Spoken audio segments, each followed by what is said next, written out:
اب ذرا ہم موسیقی پہ بات کرتے ہیں امیر خسرو کی. ذرا میں نے ذکر چھیڑ دیا ہے تو اس کو تھوڑا آگے بڑھایا جائے. خسرو کو کہا جا سکتا ہے بجا طور پہ father of modern Indian music. یہ میں کیوں کہہ رہا ہوں؟ انڈیا میں پہلی بات تو یہ کہ میوزک بہت اچھا ہمیشہ سے تھا، لیکن father of modern Indian music مسلمانوں کو کہا جائے گا، اور مطلب فاؤنڈرز، اور فادر ان میں خسرو کو ہی کہنا چاہیے.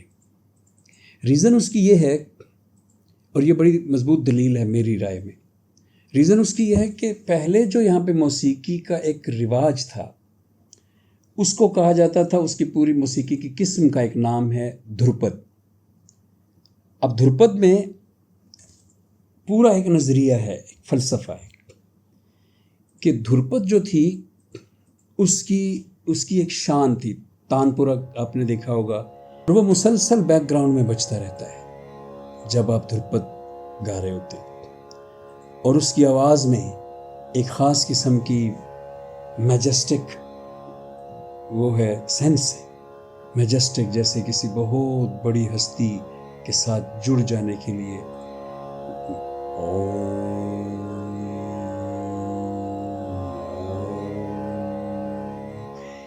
اس طرح کا اس کا بیک گراؤنڈ رہتا ہے.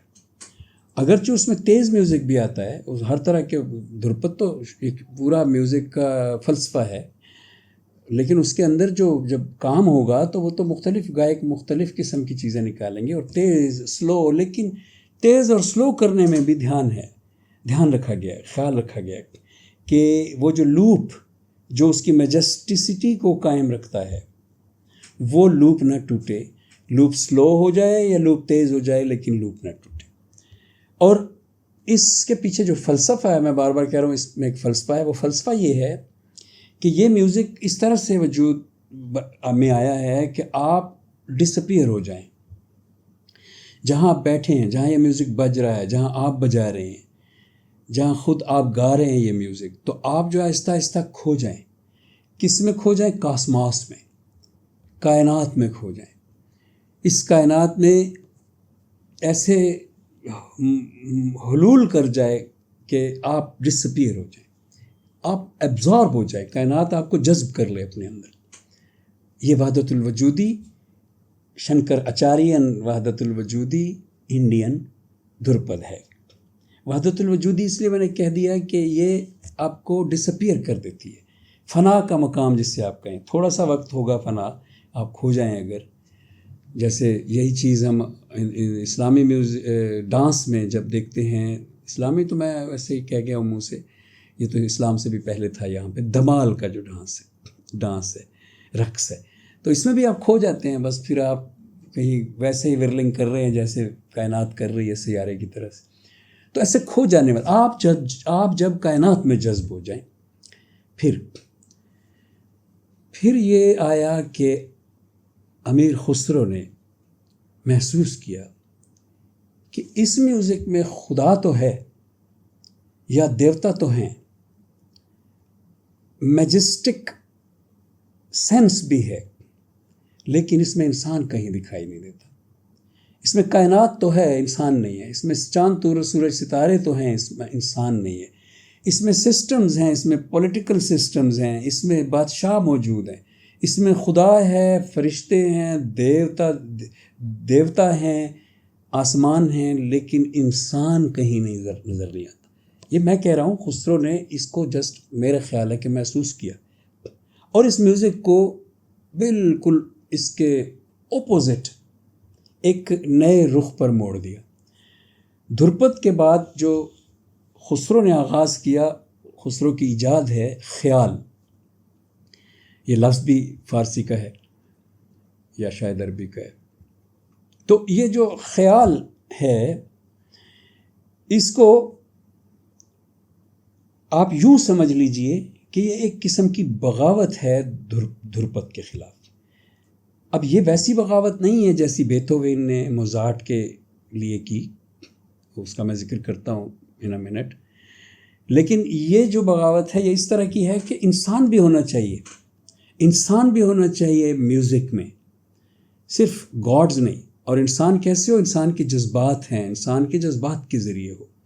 انسان جب روئے تو بھی میوزک میں نظر آئے کہ وہ رو رہا ہے، ہنسے تو بھی میوزک میں. آپ نے وہ دیکھی ہوگی غلام علی ایک غزل کے شروع میں کہتے ہیں کہ دل میں ایک لہر سی اٹھی ہے، ابھی میں جو لفظ لہر ہے اس کو میں اپنے جذبات کے ساتھ کئی قسم کی لہروں کے ذریعے آپ کے سامنے پیش کروں گا.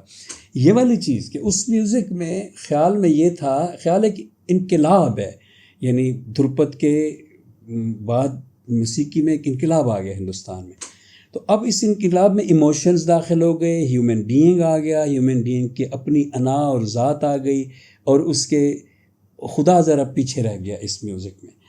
اور خسرو جو ہے نا وہ انسان ہیومن سینٹرک ہو گیا خیال کے اندر آ کے.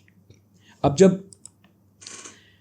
ہم ذرا پیچھے ہسٹری میں جھانکتے ہیں تو ہمیں ایک بندہ نظر آتا ہے اور صوفی، جس کا تعلق بھی وحدت الوجود کے ساتھ تھا اور جو بڑا مشہور ہے. میں بات کر رہا ہوں حسین بن منصور حلاج رحمۃ اللہ علیہ کی.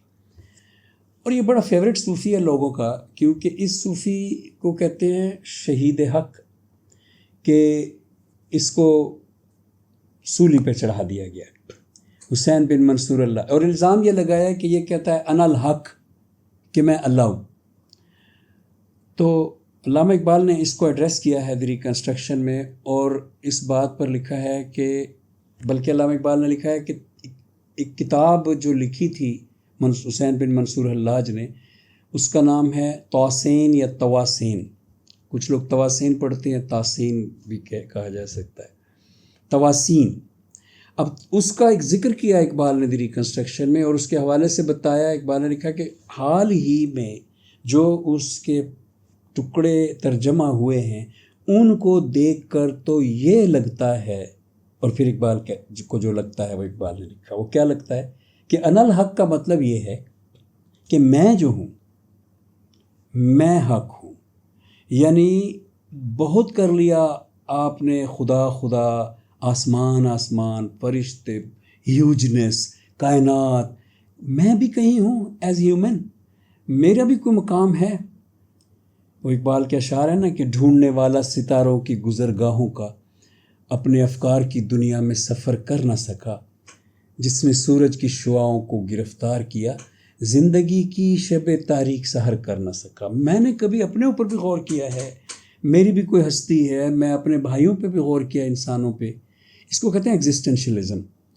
اچھا، دنیا کے اکیڈیمیا کو پتہ اس وقت چلتا ہے کہ ایگزسٹنشلزم کوئی چیز ہے اور انسان کی اہمیت باقی چیزوں سے زیادہ ہے. ایون کہ مذاہب میں بھی خود اس بات کا خیال رکھا گیا ہے کہ انسان کو سینٹرل وہ بنا کے نقطۂ مرکزیہ، اور پھر اس کے بعد خدا اور ساری چیزیں اس کے آس پاس تصورات وجود میں آئے ہیں مذہب کے اندر. لیکن سب مذاہب میں ایسا نہیں ہے، یہ اسلام کی میں بات بیسیکلی کر رہا ہوں. تو یہ جو تھا کہ انسان کہیں نظر نہیں آتا تھا، سب سے پہلے دنیا کو احساس، اکیڈیمیا کو احساس ہوا ویسٹرن ایگزسٹنشلزم کی وجہ سے. جب نیٹشے نے، یہ بھی 19ویں صدی میں نیٹشے نے جب ایگزسٹنشلزم یعنی انسان کے اوپر نیٹشے جب رویا انسان کے لیے، اور اسی طرح کیرکیگارڈ جس کو کیرکیکو کہتے ہیں ڈینش میں، کیرکیگارڈ جو ہے وہ بھی، اس کو بھی فادر آف ایگزسٹنشلزم کہتے ہیں. اس نے بھی انسان کو مرکز نگاہ بنایا. تو میرا نقطہ نظر یہ ہے کہ ویسٹ نے 19ویں صدی میں، 18ویں اور 19ویں صدی میں ایگزسٹنشلزم کا احساس کیا، لیکن ہمارے ہاں حسین بن منصور حلاج نے سب سے پہلے یہ احساس کیا. اور اقبال نے بجا طور پہ لکھا ہے کہ یہ میں اپنے آپ کو خدا کہنے کے لیے نہیں تھی، انا الحق کا مطلب تھا کہ میری بطور انسان امپورٹنس باقی تمام نظریات و تصورات سے زیادہ ہونی چاہیے، کیونکہ میں مرکز ہوں، میں ہوں گا تو خدا بھی وجود میں آئے گا. تو یعنی خدا ہو، یہاں پہ اس کو وہ نہ سمجھا جائے کہ میں ایک محاورتاً کہہ رہا ہوں. یعنی خدا تو ہوگا، وہی انسان کو تخلیق کرے گا، لیکن جب تک انسان نہیں ہوگا اس خدا کو پہچانے گا کون؟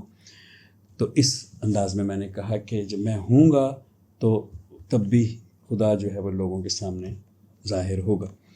تو اب جو ہے حق اور انا الحق، کہ حق سچائی، صداقت، خدا اللہ خود، اور انا الحق کہ میں بھی، یعنی میں بھی حق، یعنی میں بھی اللہ کا ہی نائب، میں بھی اللہ کا ہی روپ، میں بھی اقبال کا شعر ہے نا کہ ہاتھ ہے اللہ کا بندہ مومن کا ہاتھ، غالب و کار آفری، کار کشا کار ساز، اور خلیفۃ اللہ فی الارض کا بھی یہی مطلب ہے کہ مجھے بھی، یعنی سمپل میں اس بات کو نہ بڑھاؤں تو یہ کہوں کہ انا الحق کا مطلب ہے کہ میں خلیفۃ اللہ ہوں، کہ میں اللہ کا نائب ہوں، اللہ نے مجھے اپنی جگہ بھیجا ہے، جہاں جہاں اللہ کو زمین پہ مجھ سے کام لینا تھا۔ اقبال کا ایک اور شعر بھی ہے، اگرچہ فطرت نہیں ہے بے ذوق، جو اس سے نہ ہو سکا وہ تو کر، انسان سے جو کام لینا تھا۔ انسان کو اقبال کہتا ہے فطرت کا مددگار ہے۔ تو اسلامی فلسفے میں منصور حسین بن منصور اللاج نے صوفیانہ رنگ میں اس ایگزسٹنشلسٹ تھاٹ کو پیش کیا سب سے پہلے، لیکن ملا صدرہ جو فلسفی تھے انہوں نے تو باقاعدہ بنیاد رکھ دی ایگزسٹنشلزم، میں اب ڈیپ نہیں جانا چاہتا اس میں۔ تو یہ ساری بات جتنی میں نے کی ہے، اس کا خسرو کے ساتھ کیا تعلق؟ امیر خسرو نے دھرپد کو جو چیلنج دیا خیال کے ذریعے، وہ گویا یہ والا چیلنج تھا جو منصور حلاج نے انا الحق کہہ کر دیا، کہ جہاں پر ساری میجسٹسٹی خدا کی اور سارے وہ بڑے بڑے ہیوج قسم کے حال اور ان میں اوم کی آواز اور کھو جانا کائنات میں، اقبال کہتا ہے کھو جانا، اور درست ہے۔ اقبال کا شعر سنیے، اقبال کہتا ہے کافر کی یہ پہچان کہ آفاق میں گم ہے، کھو جاتا ہے کاسماس میں، کافر کھو جاتا ہے، کافر کی یہ پہچان کہ آفاق میں گم ہے، مومن کی یہ پہچان کہ گم اس میں ہے آفاق۔ یعنی اقبال یہ کہنا چاہتے ہیں کہ اس کائنات کو اپنے اندر جذب کر لو، خدا کو اپنے اندر جذب کر لو، نہ کہ تم جا کے خدا کے اندر جذب ہو جاؤ۔ یہ فرق ہے۔ اقبال بھی اپنی طرز کے ایک وحدت الوجودی ہیں جنہیں وحدت الشہودی کہا جاتا ہے۔ وحدت الشہودی وحدت الوجود سے الگ نہیں ہوتے، پہلی یہ بہت بڑی غلط فہمی ہے، نہ ہی یہ اس کے اپوزٹ کوئی گروپ ہے۔ وحدت الوجود شہودی بھی وحدت الوجودی ہوتے ہیں۔ وحدت الشہودی جو ہے وہ اس ڈفرینس کا نام ہے جو میں بتا رہا ہوں۔ باقی قسم کے جو ہندوؤں کے، بدھ مت کے وحدت الوجود کی اقسام ہیں، ان میں جو اسلامی ہے اس کی قسم کا بتا رہا ہوں کہ اس میں انسان جو ہے وہ اس پیراڈاکس سے بچ جاتا ہے جس کا میں نے پہلے آپ کو ذکر کیا، کہ جو وہ پیراڈاکس یہ ہے کہ سب سے محبت کرنی ہے، یہ وحدت الوجود ہے، اور دنیا کو چھوڑنا ہے، یہ بھی وحدت الوجود ہے۔ اب محبت کریں گے دنیا کیسے چھوڑیں گے، اور دنیا چھوڑیں گے تو محبت کیسے کریں گے؟ اس پیراڈاکس کا علاج ہے وحدت الشہود میں، اور یہ اسلامی وحدت الوجود ہے جس کا نام وحدت الشہود رکھ دیا گیا۔ تو خسرو جو ہے وہی کام کر رہے ہیں جو ایک وحدت الشہودی، یعنی ایک وحدت الاسلامی وجودی جو ہے صوفی کرے گا، اور وہ یہ ہے کہ وہ دھرپد کو ان بڑے بڑے جو ہیوج قسم کے دربار ہیں ان کے بنے ہوئے مذہبی ادارے، وہاں سے نکال کے ہیومن بینگ میں میوزک کو لے کر آئے، اور میوزک اسی کے بعد، خیال کے بعد ہی قوالی آئی۔ یہ بھی بانی خود خسرو ہیں۔ غزل دیکھ لیں، غزل پہلی بار جو ہے وہ گائی گئی خیال کی وجہ سے، یعنی غزل خیال میں مطلع ہوتا ہے، خیال میں مکھڑا ہوتا ہے جس کو ہم کہتے ہیں استھائی، خیال میں انترا ہوتا ہے جس کو ہم خیال میں ایک آگے پھر ایک اور شعر آتا ہے جس کو ہم کہتے ہیں انترا۔ تو یہ دیکھیں غزل میں مطلع ہوتا ہے، اور پھر غزل میں پھر اگلا شعر ہوتا ہے، پھر مقطع ہوتا ہے۔ خود غزل بھی لکھی سب سے پہلی، اردو کی سب سے پہلی غزل امیر خسرو نے لکھی۔ اب جو یہ میں کہہ رہا ہوں کہ خیال جو ہے وہ نئی چیز تھی جو انا الحق کہہ دیا ہندوستانی موسیقی میں امیر خسرو نے، خیال یہ ہے۔ یہی چیز جو ہے ویسٹ میں بھی ہوئی ہے۔ ویسٹ میں ایک عرصہ تک موزارٹ کا میوزک تھا۔ موزارٹ جو ہے اس کا میوزک بھی اسی دھرپد کی طرح سے اس کے اندر کوالٹی تھی، ظاہر ہے ویسٹرن ہے، یورپین خاص طور پہ، لیکن اس کے اندر بھی کوالٹی یہ تھی کہ ایک اومنس ہے اس میں، اور اس میں جو میٹر ہے وہ اصول کو نہیں توڑتا، وہ یہ جو خیال ہے نا، یہ دھرپد کو کے اصول کو توڑنے کی بات ہے. تو اسی طرح سے موزارٹ جو ہے وہ بھی اصول کو نہیں توڑتا. اونچا جائے نیچے آئے سر اس کا، تیز ہو جائے سلو ہو جائے، اس سے ممانعت نہیں ہے، لیکن قواعد کو نہیں توڑتا. تو وہاں پہ بھی بیتھووین آیا، اس نے توڑ دیا. اس کو آپ اگر یوں کر لیں کہ اس پیٹرن میں اگر آپ گا رہے ہیں کہ تو بیتھووین نے اس پیٹرن کو ایسے توڑا کہ مثلا اس نے یوں کیا، یعنی اس نے اس پیٹرن میں اس جگہ پہ ایک نئی چیز ڈالی. میرا ایک شعر ہے کہ حدود توڑے بغیر دنیا میں کوئی نغمہ امر نہیں ہے، میرے مغنی نے 8واں سر کہاں لگایا، سوال یہ ہے. حدود توڑے بغیر دنیا میں کوئی نغمہ امر نہیں ہے، میرے مغنی نے 8واں سر کہاں لگایا. جہاں اس کے جذبات نے کچھ نیا کر دکھایا، جہاں اس نے اپنے جذبات سے وہ پہرے ہٹائے جو اصول کے پہرے تھے، تو اس کے جذبات پھر کھل کے سامنے آئے، اس جگہ 8واں سر آئے. بیانی پینٹنگ میں بھی وہاں پہ ایسا ہوا ہے. یورپ میں آپ نے ایک پینٹنگ دیکھی ہوگی اسٹاری نائٹ کے نام سے، اس پینٹر کا نام ہے ونسنٹ وین گوغ. اب یہ ایسا عجیب آدمی تھا کہ اس نے ان چیزوں کو جو آلریڈی کام نظر آتی ہے، جیسے مثلا کائنات کو آپ دیکھیں، کائنات رات کو آپ دیکھیں، کتنی کام چیز ہے. ایک سائلنس ہے، ایک خاموشی ہے، وہی اومنس، وہ میوزک جو دھرپد کا ہے. اب اس نے کیا کیا، اس نے کائنات بھی بنائی تو اس کے اندر اتنا اس کے اندر اس نے جذبہ ڈالا کہ اس نے اس کو بہا دیا، اس کو بہہ رہی ہے ساری کائنات. اسٹاری نائٹ میں آسمان بہہ رہا ہے دریاؤں کی طرح سے، ستارے سارے حرکت میں آ گئے، آسمان سارا متحرک ہو گیا. ایسے لگتا ہے کہ اس کے اندر کا جو جس کو ابن عربی کہتا ہے نا کہ انسان جو ہے وہ ایک مائکرو کاسماس ہے، انسان خود ایک چھوٹی سی کائنات ہے. تو ابن عربی رحمۃ اللہ علیہ جو کہتے ہیں، تو اسی پہ دیکھیں نا کہ اس کا اندر کا چھوٹا سا جو اس نے اپنی کائنات کو جھانکا جب ونسنٹ نے، پینٹر نے، تو اس نے اسٹاری نائٹ تخلیق کر دی کہ اس کے اندر کی کائنات جو ہے وہ ایک بہتی ہوئی ایک emotional status after the status, ایک انسان کا جو ایک فلکس ہے جذبات کا، اس کو اس نے آسمان پہ پھیلایا. اور پھر اس کے اپنے اندر سے دیکھا تو کہا کہ آسمان جو ہے وہ اتنا اسٹیٹک بھی نہیں ہے. اور پھر بعد میں دیکھا آئنسٹائن نے بتا نہیں دیا جب جنرل ریلیٹیوٹی آئی کہ آسمان اسٹیٹک نہیں ہے، اور سارا اسی طرح سے ہی گریویٹیشنل ویوز ہیں، موجیں ہیں، بہہ رہی ہیں سب. Space time fabric. خسرو کے ساتھ کچھ آلات منسوب ہیں. خسرو نے 4 آلات منسوب ہیں خاص طور پہ کہ یہ ایجاد کیے، اور کچھ لوگوں کا خیال ہے کہ صرف منسوب ہیں، اس دور میں ایجاد ہوئے. کچھ لوگوں کو بڑا یقین ہے کہ انہی درباروں میں، جو میں ماحول آپ کو بتا رہا تھا، انہی درباروں میں خسرو نے یہ ایجاد کیے. بہرحال طبلہ، ستار، دلربا اور قانون، یہ 4 ساز ہیں جو خسرو کے تعارف کا حصہ ہونا چاہیے تھے. اب ذرا ہم بات کریں گے تھوڑی دیر کہ Khusro father of Indian Muslim culture. Khusro is father of Indian Muslim culture, اگر ہم امیر خسرو کا مطالعہ کریں، ان کی، میں نے پہلے بھی کہا ہے کہ جیسے پاکستانی کلچر، یہ ایک سوال اٹھایا جاتا ہے کہ ہماری شناخت کیا ہے. کہا جاتا ہے کہ اگر ہم پاکستانی ہیں تو پھر یہ ہماری جو 4 قومیں ہیں یا زیادہ قومیں ہیں، صوبے، پھر اس کے بعد پشتون، پنجابی، یہ کیا ہے؟ ہم پھر پنجابی ہیں یا پاکستانی ہیں؟ پھر اگر ہم مسلمان ہیں تو کیا ہم مسلمان ہیں یا پاکستانی ہیں؟ تو پھر کہا جاتا ہے، یہ جواب دیا جاتا ہے کہ یہ دراصل پرائرٹیز کا سوال ہے، ترجیحات کا سوال ہے. یعنی کہا جاتا ہے کہ آپ پہلے پاکستانی ہیں یا پہلے مسلمان ہیں، یا پہلے پنجابی ہیں، یا آپ پہلے مسلمان ہیں اور یہ چیزیں باقی بعد میں ہیں. کیونکہ جسٹ ان ترجیحات سے ہی بہت کچھ بدل جاتا ہے زندگی میں. عمل میں.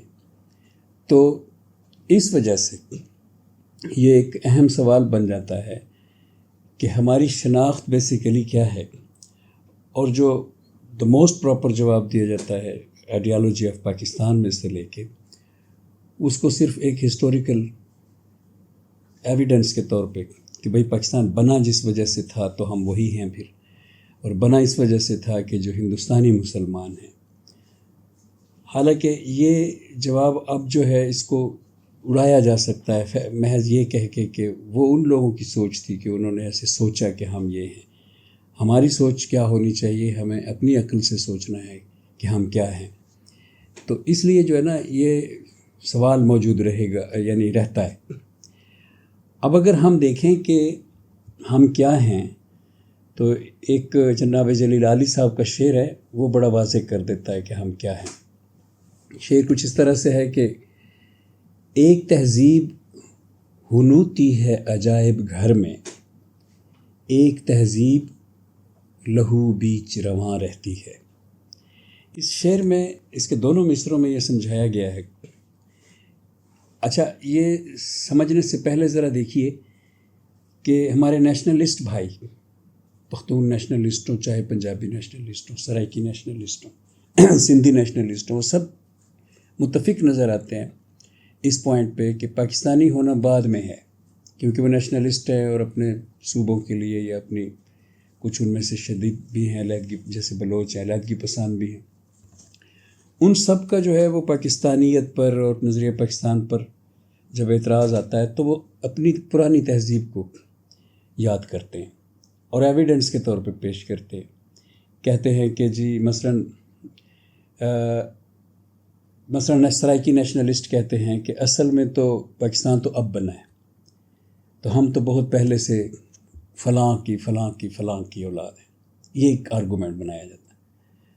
اور پھر یہ سب مل کر، جتنے بھی نیشنلسٹ ہیں پاکستان کے اندر، یہ سب مل کر ایک آرگومنٹ بناتے ہیں کہ اصل میں تو ہم موہنجو داڑو سے تعلق رکھتے ہیں، یا پھر کچھ اور نرم ہو جائیں تو کہتے ہیں ہم گندھارا تہذیب کے ساتھ تعلق رکھتے ہیں.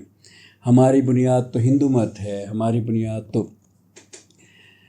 گوتم بدھ ہے اور ٹیکسلا ہے، اور ہماری بنیاد تو اصل تو وہ ہے جو جہاں کی مٹی ہوتی ہے. یہ آرگومنٹ آتا ہے. راجہ پورس ہمارا ہے اور یہاں کی تہذیب جو قدیم ہزاروں سال پرانی ہے وہ ہماری ہے. یہ سوال اٹھایا جاتا ہے. اس حوالے سے بڑا امپورٹنٹ ہے اس کو ایڈریس کرنا، خاص طور پہ امیر خسرو کی موجودگی میں، کیونکہ یہی جگہ ہے اس کو بیان کرنے کی. تو عالی صاحب کا جو یہ شعر ہے نا، وہ اس کا جواب بھی ہے، اور وہی فلسفی اصل چیز ہے جس کو سمجھنے کی ضرورت ہے اور جو ہماری رہنمائی کر سکتی ہے اس سوال پہ. وہ شعر کہہ رہے ہیں شعر میں کہ ایک تہذیب ہنوتی ہے عجائب گھر میں. یعنی بے شک ہمارے اس جس خطے میں ہم رہتے ہیں اس کے ہزاروں سال پرانی تہذیب میں بے شک کچھ چیزیں ایسی ہیں کہ جن کی وجہ سے ہمیں فخر ہونا چاہیے. راجہ پورس یا ہمارے اسلام آنے سے بھی پہلے اس خطے کی جو چیزیں، بے شک ان پر ہمیں بہت سی ایسی ہیں کہ ان پر ہمیں فخر ہونا چاہیے. لیکن کیا ان کے اس تہذیب کے ایلیمنٹس تو آپ جانتے ہیں نا، زبان ہے، عادات، رسم و رواج، بہت سی چیزیں. اس تہذیب کے ایلیمنٹس ابھی زندہ ہیں اس تہذیب میں جس میں اب ہم موجود ہیں. تو علی صاحب کا آپ شعر تیسری بار پھر سنیے. ایک تہذیب ہنوتی ہے عجائب گھر میں، اور پھر اگلا مصرع، ایک تہذیب لہو بیچ رواں رہتی ہے. تو لہو بیچ رواں جو تہذیب ہے اس میں جو ہنوت شدہ حالت میں موجود ہے عجائب گھر میں، اس میں کوئی فرق ہے کہ نہیں؟ اس میں بڑا واضح فرق ہے. اور وہ جو ہماری تہذیب جو ہمارے لہو میں بہتی ہے اس کی روشنی میں دیکھیں تو پاکستانی شناخت جو ہے وہ امیر خسرو کی شناخت جیسی ہے. یعنی ایک ایسا ہندوستانی جس کی ماں ہندوستانی ہے، یعنی مدر لینڈ کے اس میں علامت میں نے ماں کہا ہے، کیونکہ خسرو کی تو سچ مچ میں ماں ہندوستانی ہے. تو جس کی مٹی ہندوستانی، اور یہ کسی اور خطے کے لیے بھی ایسا ہے، ایرانیوں کے لیے بھی ایسا ہے. لیکن فی الحال میں پاکستانی شناخت پر خسرو کے اس خسرو کی اپنی تہذیبی شناخت کو اس پر منطبق کر رہا ہوں کہ ہماری شناخت خسرو والی، امیر خسرو والی، کہ ان کی ماں جو ہے وہ ہندوستانی ہے اور ان کا والد جو ہے وہ ترکی ہے اور فارسی بولتا ہے، اور اس وجہ سے امیر خسرو، اچھا اور بھی بہت سے لوگ ایسے ہو سکتے ہیں جن میں دو تہذیبیں یا دو ماں باپ مل جائیں، لیکن سارے امیر خسرو نہیں ہوتے. اس میں پھر اس بچے کا نابغہ ہونا بھی ضروری ہے اور اس کی صلاحیتیں ہونا بھی ضروری ہے. سو اس لیے ان کے اندر جو پھر اظہار ہوتا ہے امیر خسرو میں، وہ دو تہذیبوں کے ملاپ سے ہوتا ہے، اور وہاں پہ ایک بنتی ہے نئی تہذیب، جس کو آج میں کہہ رہا ہوں پاکستانی تہذیب. اور وہ تہذیب ہے کہ آپ کی لہو بیچ رواں رہنے والی تہذیب میں کون کون سے ایلیمنٹس زندہ ہیں، اور وہ ایلیمنٹس ہیں فارسی تہذیب کے، عربی تہذیب کے، اور سب سے بڑھ کر خود ہندوستانی تہذیب کے ہمارے اندر. اور یہ ہے ایک پاکستانی کی شناخت. ابھی فی الحال امیر خسرو کو as father of Indian Muslim culture میں دیکھنا چاہتا ہوں ان کے کام کے حوالے سے. پہلے تو یہ دیکھیں کہ میں نے پہلے بھی بتایا کہ وہ ایک مقبول شخصیت تھے. کچھ لوگ ہوتے ہیں نا جو جن کی مرنج طبیعت ہوتی ہے، چلبلے ہوتے ہیں، ہنستے کھیلتے رہتے ہیں، اور پھر اگر وہ پیارے ہوں، یعنی ان کا کردار صاف ستھرا ہو، تو پھر لوگ ان سے عشق کرنے لگ جاتے ہیں. تو اس طرح کا بندہ تھا امیر خسرو. وہ بازار میں فرض کرے ایسا بندہ تھا کہ وہ گلی میں جا رہا ہے تو لوگ اس کو ہنس کے بلائیں گے اور اس سے کچھ چھیڑ چھاڑ کریں گے، کوئی مذاق کریں گے. یہ ہم عام جانتے ہیں اس طرح کے کرداروں کو. تو بلکہ ایک مثال ہے کہ ایک موقع، ایک بڑا واقعہ ہے کہ امیر خسرو گزر رہے تھے اور لڑکیاں پانی بھر رہی تھیں کنویں سے.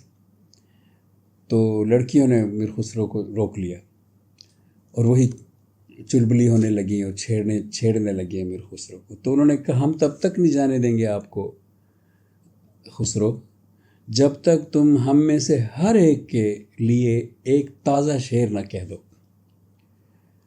امیر خسرو نے کہا پتہ کیسے تمہیں چلے گا کہ میں تازہ شعر کہہ رہا ہوں کہ پرانا سنا رہا ہوں.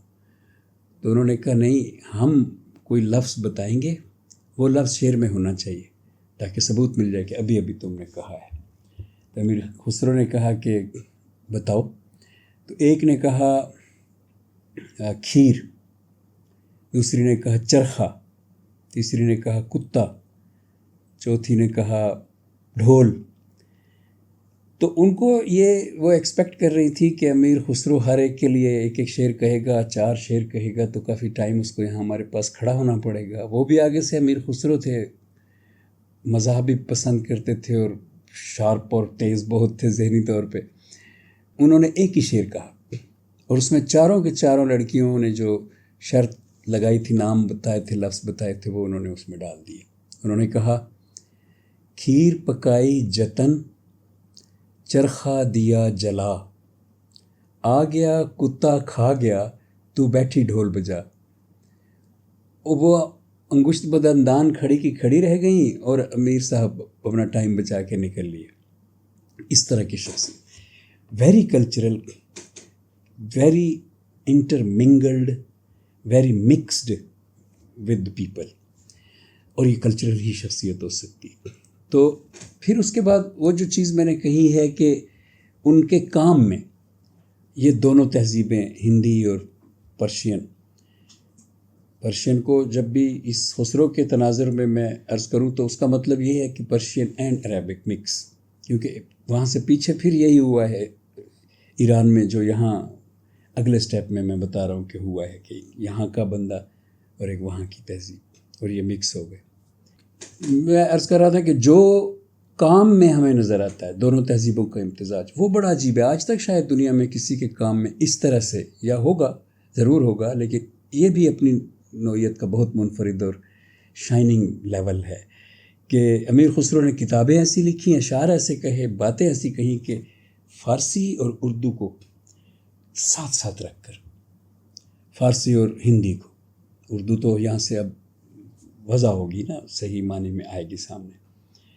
مثلا ان کی ایک کتاب ہے خالق باری، چھوٹی سی ہے، اور یہ لکھی گئی تھی دراصل، جو رائے ہے ان کے شارحین کی، ان کی رائے میں یہ لکھی گئی تھی مدارس کے لیے، اسکولوں کے لیے، اس وقت کا جو بھی سلسلہ تعلیم تھا. تو وہاں پہ اس لیے امیر خسرو نے یہ لکھی کہ تاکہ لوگ فارسی سیکھیں، ہندی لوگ. اور اس میں اس کا نام ہے خالق باری، اور اس میں اس ترتیب سے شعر کہے گئے ہیں کہ ایک لفظ فارسی کا ہے، پھر ایک ہندی کا ہے، پھر ایک فارسی کا ہے، پھر ایک ہندی کا ہے، یا پہلے 2 لفظ فارسی کے ہیں مصرے میں اور اگلے 2 لفظ ہندی کے ہیں. یہ پیٹرن رکھا ہے. اور پھر یہ کمال دیکھیں کتنا بڑا ذہن ہوگا جو ایسا کر سکنے کا ایون اہل ہوگا کہ وزن کا بھی آپ خیال رکھیں شعر میں، اور جب وہ الفاظ آپ ڈالیں تو معنی کا بھی خیال رکھیں. تو وہ اصل میں ایک ڈکشنری سی ہے، اس کو کہتے ہیں پہلی لغت، فارسی اردو کی ایور فرسٹ ڈکشنری. تو اس میں مثلا اس طرح کے شعر ہیں کہ ارض دھرتی، فارسی باشد زمین، کوہ در ہندی، پہاڑ آمد یقین، دیگو ہانڈی کفچا ڈوئی بے خطا، تاب گزگاں ست کڑاہی و توا، موش چوہا گربا بلی مار ناگ، موش چوہا گربا بلی مار ناگ، سوزنو رشتہ بہندی سوئی تاگ، سوزنو رشتہ بہندی سوئی تاگ، تاگا والی. یہ پیٹرن ہے اس میں. ایک لفظ فارسی کا ہے، اگلا ہندی کا لفظ ہے، اور وہ اس کا ترجمہ ہے موسٹلی، یا ترتیب جیسی بھی ہے اس میں یہی خیال رکھا گیا ہے کہ ایک ڈکشنری سی بنائی ہوئی ہے، الفاظ جو ہیں ہندی میں بتائے گئے. پھر وہ اردو کی جو میں نے آپ سے پہلے عرض کی تھی کہ ایک جو غزل لکھی، پہلی غزل جو لکھی ہے وہ امیر خسرو نے لکھی، اردو کی پہلی. موسٹلی رائٹرز جو محققین ہیں ان کا یہی خیال ہے کہ وہ اردو کی پہلی غزل تھی. اگر کوئی اور اس سے پہلے تھی تو وہ سروائیو نہیں کر سکی، وہ کسی نے دیکھی نہیں. تو جو دستیاب غزل ہے اردو کی پہلی لکھی ہوئی امیر خسرو کی ہے، اور وہ مشہور ہے، آپ نے سن رکھی ہوگی. اس میں ذرا پیٹرن دیکھیں، ایک مصرع فارسی کا ہے اور ایک مصرع ہندی کا ہے. وہی بات ثابت کر رہا ہوں نا میں کہ وہ اپنے کام میں بھی تہذیب کو کس طرح سے دونوں تہذیبوں کا امتزاج پیدا کرتے چلے گئے. اب یہاں تو ڈکشنری نہیں ہے نا، یہاں تو کسی کو سکھانے کے لیے نہیں ہے، یہ تو ان کا اپنا فلو ہے. وہی ماحول دربار کا، اور وہی ماحول محل کا، اور وہی رونقیں اور وہ چربلا پن، اور اسی میں رہتے ہوئے ان کے اندر سے کچھ نکل رہا ہے، اور وہ پھر ایک ہندی اور پھر ایک فارسی سے مل کر. مثلاً وہ غزل پہلے میں آپ کو بتا دوں، آپ نے سنی ہوئی ہے کہ زحال مسکیں مکن تغافل دورائے نینا بنائے بتیاں. اب اس مصرے میں آدھا مصرع فارسی اور آدھا ہندی ہے. کئی ایسی اسی غزل میں آئیں گے پورا مصرع فارسی، پورا مصرع پھر بعد والا ہندی. زحال مسکیں مکن تغافل دورائے نینا بنائے بتیاں، کتاب ہجراں ندارہ میں جاں، نہ لے ہو کاہے لگائے چھتیاں.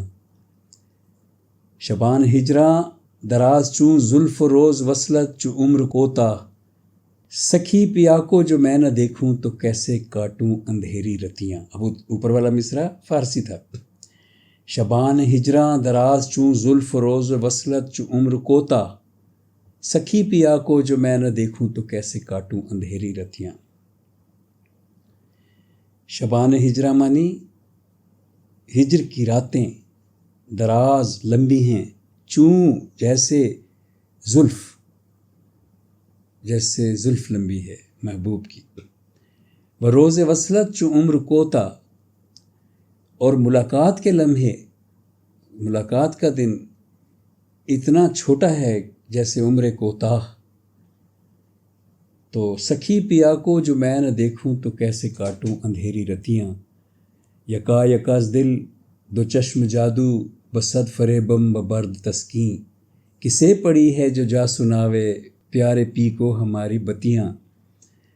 چو شمع سوزاں چو ذرہ حیراں، زمہر آں مہ بگشت ماخر، نہ نیند نینا نہ انگ چینا، نہ آپ آوے نہ بھیجے پتیاں. بحق کے روزے وصال دلبر کے داد مارا غریب خسرو، سپیت من کے ورائے رکھوں جو جا کے پاؤں پیا کے کھتیاں. کچھ لفظ مشکل ہیں، کچھ مجھے بھی اسٹرگل کرنی پڑتی ہے معنی پہ، لیکن تھوڑی سی کرنے کے بعد کھلتا ہے. اور یہاں پہ آپ دیکھیے، بلکہ میں اکثر اس غزل کو سننے کے بعد یا خسرو کے اس امتزاج کو جو اس نے پیدا کیا اور ایک تہذیب کریٹ کی جس کو میں پاکستانی تہذیب مانتا ہوں، اور مجھے اگر خسروی تہذیب کہنے میں بہت سے آر اور بہت سے مسائل نہ ہوتے خسروی لفظ کی وجہ سے، کیونکہ وہ اور بہت سی چیزوں کا اشارہ کرتا ہے، تو میں پاکستانی تہذیب کا دوسرا نام رکھ دیتا ہے خسرو، امیر خسرو کی وجہ سے. تو اس لیے میں نہیں رکھتا، یہ غلط ہوگا، لیکن میں یہ کہہ رہا ہوں کہ امیر خسرو مجھے وہ نظر آتا ہے بابائے تہذیب، بابائے ثقافت پاکستان کے لیے اور ایوری انڈین مسلم کے لیے. تو اس کی وجہ سے میں ایک بات کہا کرتا ہوں کہ اردو جو ہے یہ عربی اور فارسی سے بھی زیادہ مسلمانوں کی زبان ہے. اب سننے والا ایک بار حیران ہو جاتا ہے کہ عربی میں تو اسلام آیا ہے اور فارسی بھی بڑی اسلامی زبان ہے، تو یہ آپ کیسے کہہ رہے ہیں؟ دراصل میرا نقطہ نظر یہ ہوتا ہے کہ اردو صرف مسلمانوں نے بولی ہے. عربی میں تو مسلم غیر مسلم سب بولتے بھی ہیں اور بولتے بھی رہے پہلے بھی. عربی تو چل رہی تھی نا جب اسلام آ گیا، اور فارسی کا بھی یہی ہے. لیکن اردو تو اس طرح سے سامنے آئی کہ مسلمان آ گئے جب یہاں پہ، اور یہی خسرو والی تہذیب ان کی بن گئی کہ اس میں فارسی اور عربی کا مکس اپ جب ہندی مٹی میں گھل مل گیا تو تب وہ جو زبان آئی وہ اردو ہے. سو اس لیے اردو مسلمانوں کی شناخت ہے، ہندوستانی مسلمانوں کی، لیکن یوں کہنا نہیں چاہیے کہ مسلمانوں کی زبان ہے. اس سے زبان محدود ہوتی ہے، اور یہ زبان کے ساتھ بھی زیادتی ہے اور ان لوگوں کے ساتھ بھی زیادتی ہے جو مسلمان نہیں ہیں اور اردو بولتے ہیں. یہ ایک اس کو ایک ایکڈیمک وہ دیا جا رہا ہے، ہسٹوریکل اس کی برتھ کی بات کی جا رہی ہے جتنی سی میں نے بات کی ہے، کہ اس حوالے سے دیکھیں تو آپ کو لگے گا کہ یہ اردو جو ہے یہ تو زیادہ زیادہ مسلمانی زبان ہے عربی اور فارسی کی نسبت، اسلامی یا مسلمانی. لیکن بہرحال یہ ایک خیال ہے میرا، اس کو آرام سے چیلنج کر دیجئے، کوئی مسئلہ نہیں. اب جو خسرو کا یہ امتزاج ہے جس کی وجہ سے میں مسلسل تہذیب پر بول رہا ہوں، جس تہذیب کے ساتھ میں خود بلانگ کرتا ہوں، کہ وہ میرا بابا خسرو ہے جس کی تہذیب ہے، اس کو اس کے تحریر میں نے دکھایا آپ کو. اب میں اس کے عمل میں آپ کو دکھاتا ہوں. اس کی یعنی کام میں نے آپ کو دکھایا، اب میں اس کے عمل میں دکھاتا ہوں. وہ اتنا شدید ہندوستانی تھا کہ شاید آج بھی کوئی ایسی جرت نہ کرے جو وہ اس وقت کرتا تھا. خسرو نے ایسے اشعار کہے ہیں جس میں خسرو نے کلیئر الفاظ میں لکھا ہے کہ فارسی اور عربی اور ایون ترکی اور ایون اور زبانوں کے نام لکھے، ان سب میں سے بہترین زبان ہندوستانی ہے، ہندوی، اور اس کے الفاظ جو ہیں وہ ان سے زیادہ اچھے اور میٹھے اور خوشگوار ہیں. حیرت ہے، اب بھی کوئی نہیں کہتا ایسا، اور اس کو آپ بھی کہیں گے کہ یہ تو غلط ہے. میں تو نہیں کہتا غلط ہے، میری زبان ہے اس علاقے کی تو مجھے اس سے پیار ہے خسرو کی طرح سے. لیکن بہت سے لوگ کہیں گے کہ کہاں عربی کی بلاغت اور کہاں ہندوی یا ہندی زبان ہے. لیکن میں عرض یہ کرنا چاہ رہا ہوں کہ یہاں خسرو کا ایکسٹریم لیول دیکھیے. یہ شعر ہیں خسرو کے: الغرض از پارسی و ترک و عرب، بےہدا باشد کے کنم دل بطرب. میں آپ کو اس کا ترجمہ، اس پوری نظم کا ترجمہ میں آپ کو پڑھ کر سناتا ہوں. ترجمہ: خلاصہ یہ ہے کہ فارسی، ترک اور عرب سے تعلق رکھنا بیکار ہے اگر دل طرف سے خالی ہو. میں چونکہ ہندوستانی ہوں، یہ بہتر ہے کہ انسان وہی زبان یا ثقافت اپنائے جس کی فطرت سے وہ خود پیدا ہوا ہے. اس میدان یعنی فن یا ثقافت میں ہر علاقے کے لیے ایک خاص اسلوب و اصطلاح موجود ہوتی ہے جو اس کی اپنی ہوتی ہے، کسی اور سے مستعار نہیں لی جاتی. سندھی، لاہوری، کشمیری، یہ خسرو لکھ رہے ہیں ہماری زبانوں کے نام. سندھی، لاہوری، اور یہاں لاہوری وہ پنجابی کو کہہ رہے ہیں. سندھی، لاہوری، کشمیری اور قبر شاید قبائلی علاقہ ترجمے میں لکھا ہوا. دھور دیہی، سمندری، تلنگی دکن تامل علاقہ. تلنگی انہوں نے لکھا ہے، تیلگو آج کل کہتے ہیں اسے. اور گجر گجراتی. ابری مغربی ساحل.